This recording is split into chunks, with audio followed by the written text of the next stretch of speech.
Hey, it's Conrad Thompson, and you're watching me on Sportskeeda Wrestling.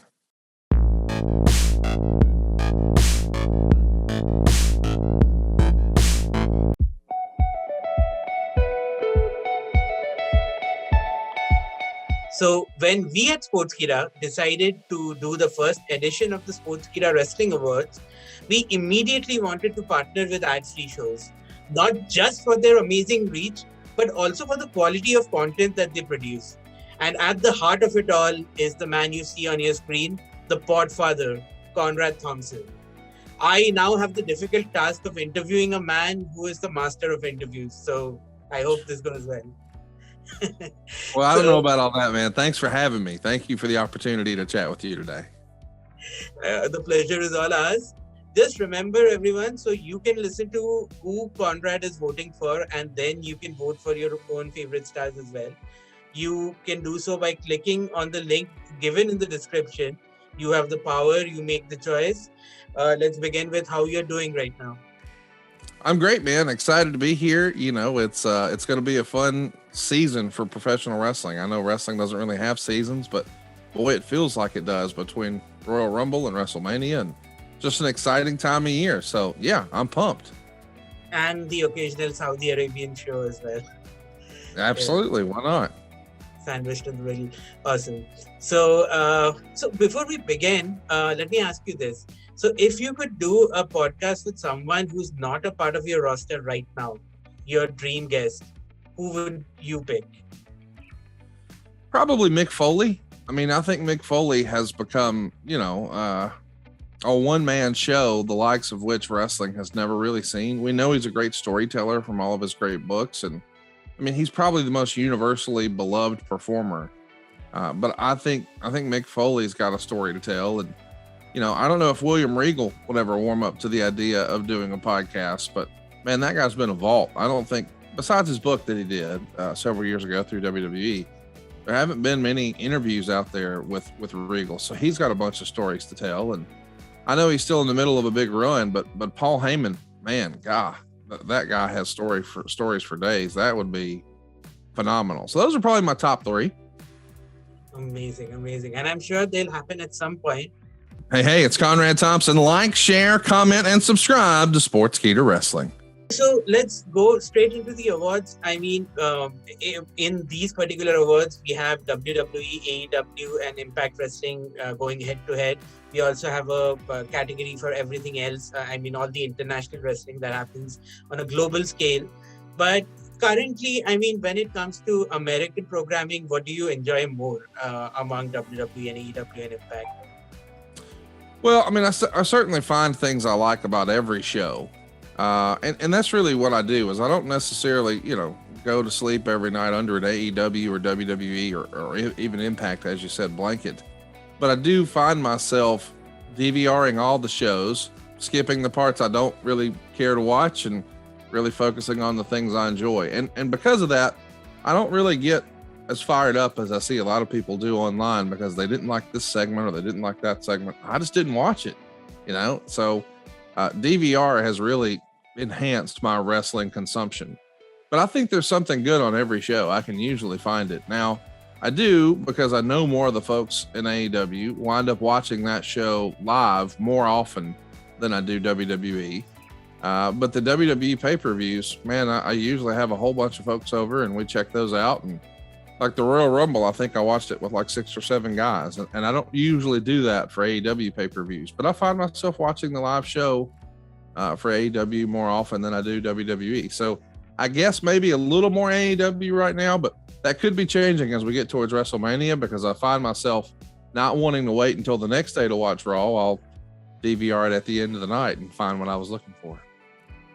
All right. Are there members of the current, wrestling landscape who have told you that they enjoy your shows or who have taken offense to something that has been said on your shows? Oh, yeah. Yeah. We've got a lot of folks who listen to the shows and we're very blessed to have that be the case, but certainly we ruffle some feathers every now and again. And if I know them personally, often I will get a text message, but I get lots of DMs and so do my hosts from folks who say, no, that's not exactly what happened. And That's what makes this fun is we're examining a lot of times it's even the same topic. So I'll talk about something with JR that I've previously talked about with Bruce, and they'll have two totally different takes on it. And I don't think either one is necessarily lying. That's just how they remember it from their perspective. And I think that's what makes this so fun. And a lot of our favorite movies do the same thing, where you'll see the same story from different perspectives, and now you get a real full picture. Absolutely. So let's go to the first category, which is Moment of the Year. I will name five nominations, and you can pick your favorite. What was, in your opinion, the Moment of the Year 2021? Was it CM Punk's big return? Was it Bianca Belair winning at WrestleMania? Was it the Forbidden Door opening between AEW and Impact Wrestling? Was it Big E becoming the champion after this long? Or was it Bryan Danielson going all the way from WrestleMania, coming to AEW and making his impact? It's got to be CM Punk returning. I mean, for so many fans, it felt like that was never going to happen. And when it finally did happen, it was well worth the wait. It wasn't exactly a surprise, but they didn't beat us over the head with it. And when that music hit, I mean, it was, I don't know, probably a top 5 wrestling moment for me, just as far as the way you felt. JR did a masterful job on the call. I just think Punk's return will stand up for years and years. Amazing. I think CM Punk would be a very good podcast to have. Yeah. Without question. Awesome. Let's move to the Female Wrestler of the Year. The nominations are Becky Lynch, Sasha Banks, Bianca Belair, Dr. Britt Baker, or is it Mickie James from Impact? Well, I tell you, if we could count what's happening this year, I would have to consider Mickie James, just because I thought it was so cool to see her in the Royal Rumble. I mean, the Forbidden Door so far has been an AEW thing, and it's pertained mostly to men. But for it to happen in the WWE with a female is a huge deal, especially considering the circumstance surrounding her departure from WWE. But to me, this is Bianca Belair's year. I mean, she became a made woman. She headlined to WrestleMania. Then she won the title. And, you know, she helped welcome back the biggest star from a couple of years ago at SummerSlam. And I know that was really the Becky Lynch story, but it had to happen to someone, and it happened to Bianca Belair. So I think this was Bianca Belair's year. 2021 belonged to her. You mentioned Mickie James and the idea of WWE doing business with other promotions. In your opinion, what is the biggest WWE versus Impact match we could get at this stage? Yeah, that's a great question. Although I'm not really sure what the answer would be. I don't know. I'd have to put some thought into that. But I do like the idea of someone from the WWE who has Impact roots, like say an AJ Styles. Right. That could be interesting. Like if we wouldn't have had the news that's recently broken, I would think something with Josh Alexander and AJ Styles could be just phenomenal. But I'm not sure what the biggest money match amongst the men would be. But it's a fun idea. And that's what really, you know, as a fan, when I think of the quote unquote after mags, I think of those dream match scenarios. I think when they would say, who would win if Goldberg, you know, fought Stone Cold, or if The Undertaker fought Sting? And that's what makes this whole Forbidden Door talk so fun, is it makes me think about, you know, with being with my mom at the grocery store and seeing all the magazines there of these hypothetical dream matches. And now some of them are happening. It's really, really cool. But do you think it's feasible, or rather plausible, that in the future WWE and AEW will do some kind of a super card? We didn't get WCW versus WWE, but do you think this could happen? I can't imagine that it would, no. Yeah. That sounds like a plan. Anyway, so let's move on to the next category, which is Tag Team of the Year. We have the Usos, we have the Lucha Bros, we have RK Bro, we have New Day, and we have the Good Brothers from Impact. What is your Tag Team of the Year? Run that through me one more time. Who are the names? Absolutely. The Usos, the New Day, the Lucha Bros, RK Bro, and the Good Brothers? The Homer in me wants to say the Good Brothers because I really, really like those guys in real life. But it would be hard to say anybody other than the Usos. The Usos have been featured in a bigger spot than they ever have. What they've done with the overall presentation of the Roman Reigns character and just the way it's developed. And now that they've used that to help elevate the Usos too, who have always felt were criminally underrated. I mean, it was probably 7-8 years ago, I had the good fortune of being able to hang out with those guys just a little bit in real life, a SummerSlam weekend. And my goodness, their charisma, I mean, they could be mega single stars. And they're still doing their thing as a tag team, and I'm loving that. But they could be top tier, main event, super charismatic individual talent. In real life, it just drips off of those guys. So this was their year, and I'm excited to see how they build upon it this year. So Usos for me. Let's segue from there to male wrestler of the year. Is it Roman Reigns, Big E, Bryan Danielson, CM Punk, or Kenny Omega? All great options. Kenny Omega was probably the most prolific AEW champ yet. Big E having his big moment was huge. Roman Reigns dominated. CM Punk lit the internet on fire. But to me, Bryan Danielson's the best wrestler in the world. That's just my opinion. But who else gets to main event WrestleMania and then help sell out Arthur Ashe in the match of the year against Kenny Omega? This was Bryan's year. And you take a look in his rearview mirror and you see where a few years ago we weren't sure if he was going to be wrestling again. And now here he is, the biggest match in AEW history in New York, and then the main event of WrestleMania, and those were in the same calendar year. It's got to be Bryan. Amazing. The final category that we'll touch upon right now is heel of the year. We have Roman Reigns, Britt Baker, MJF, Becky Lynch, and Charlotte Flair. Listen, I'm a homer. I love me some Charlotte Flair, but MJF is just he's a bad person every year. Inside the ring, outside of the ring, just a turd human being. His promo about Brian Pillman's family cemented this for me. MJF is the worst. He is the worst of the year. And I remember he had a moment with you as well, right? I think he kind of. Oh yeah. Oh yeah. I go way back with Mr. MJF, and not a big fan. Amazing. Is it like, being roasted by Don Rickles? Is it almost like that? Is it an honor in a sense? No, Don Rickles was a star with talent. MJF is just a pimple on the ass of humanity. Amazing. You mentioned Charlotte Flair. So your podcasting journey started with Ric Flair. And yes. Obviously, a lot of things happened with Ric Flair in 2021. And now he's doing his own podcast with Mark Madden. And there were a lot of reports that he was supposed to join the AEW roster as well, right? And align with Andrade. I don't know how true they are, but there were several reports to that effect. Do you think that? I don't know that was true. By the way, I think there's a lot of fans who just say, "Oh, well, these pieces fit together, so this must be it."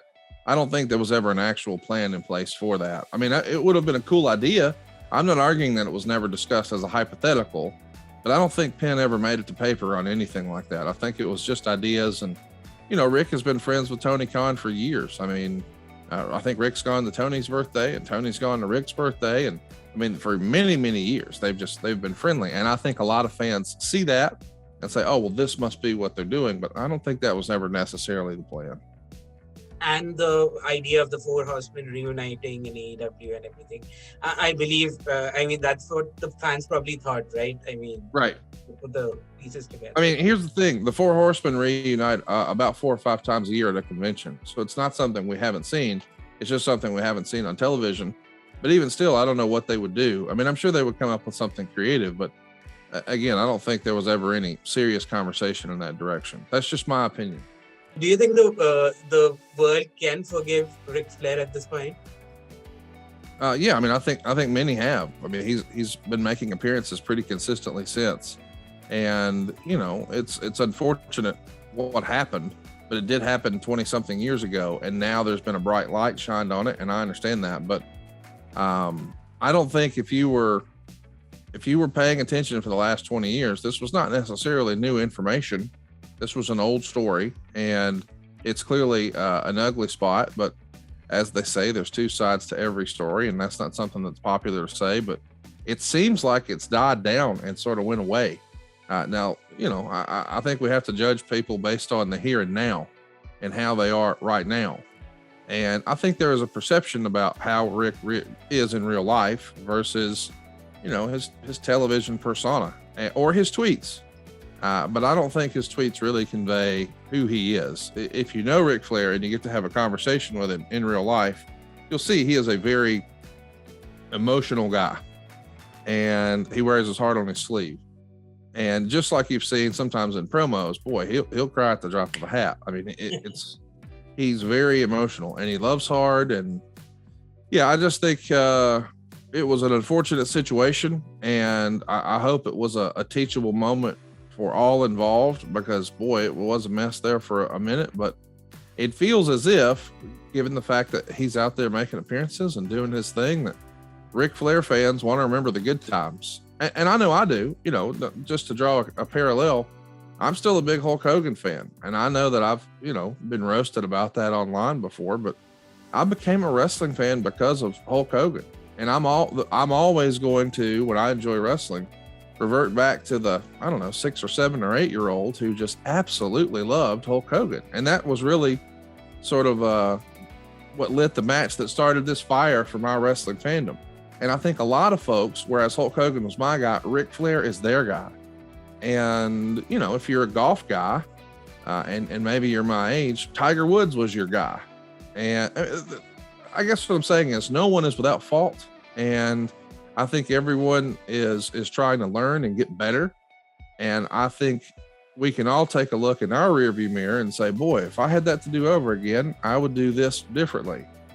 But whatever the antics were, I don't think anybody can say that that's been an issue for decades at this point. And I could be wrong, but it just feels like that story it's died down. And I hope that we learned something from the conversation, and I hope that we're better for it. But yeah, I think a lot of wrestling fans enjoy wrestling for what they grew up on, for the nostalgia, for the way they felt as a kid. And man, there were a lot of folks who grew up with Ric Flair, and they'd love to belly up to the bar with him and have a cold Miller Lite. Is there a Ric Flair story that happened with you that probably people don't know that you could share? Probably not any I should share. Amazing. Okay. My final question before we move on to the next part is, so 83 weeks is such an integral part of your roster. I mean, it's a show I regularly listen to. Do you think there can be another period when AEW overtakes WWE? No. Why do you say that? I wish I could give you a longer, more verbose answer, but the reality is WWE has such a global footprint and such a head start for decades that it would take so long for AEW to catch up. But I don't think AEW ever intended to dethrone WWE, whatever that even means. Like, I think when you start a business, let's say you and I wanted to start a hamburger stand, we're probably not saying our mission is to eliminate McDonald's. No, our mission is to make as much money as we can, dig out as much profit as we can by making the type of burgers that we like.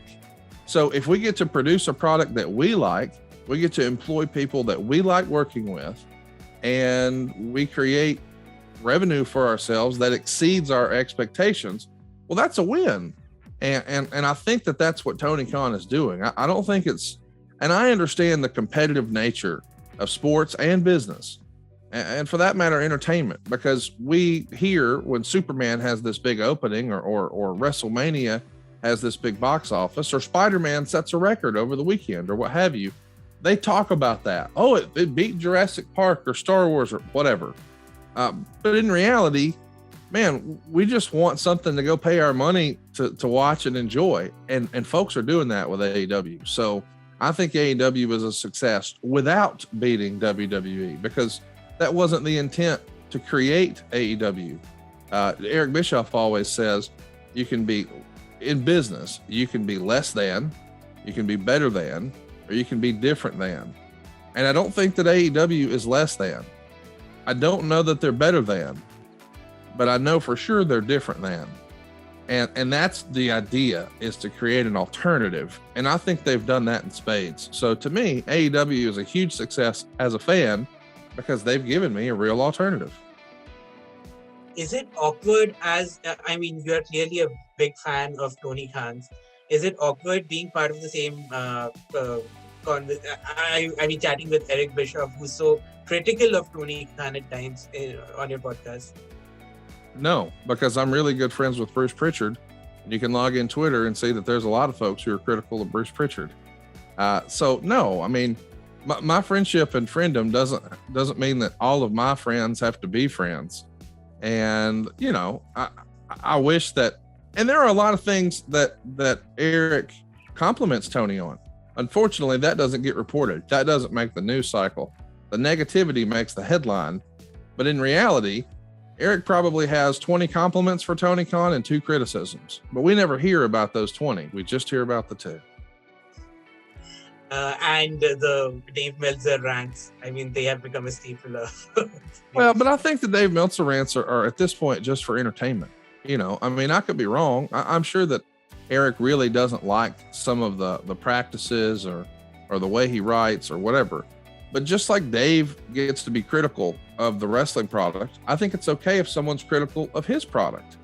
And it is interesting that there's backlash when that happens, because those same folks, they're going to turn around the next day and be very critical of what they see on TV. Well, what's the difference? But I like to think that if I could get Eric Bischoff and Dave Meltzer together, they'd have a Coke and a smile and be just fine. Because in real life, they're both great guys. I could have a great conversation with Dave Meltzer about wrestling or business or any of that. We actually found ourselves in Japan at the same time and got to spend some time together. And he was phenomenal. Like, such a nice guy. So great to meet him and spend some time with him, and same with his son. But I feel the same way about Eric Bischoff. Before I met Eric, I had in my mind's eye a perception of what he was going to be like. Man, he exceeded all expectations, and now he's become one of my best friends. So I just know that they have enough similarities that if we could get them together, boy, they would really like each other. But for right now, that's, well, probably not going to happen.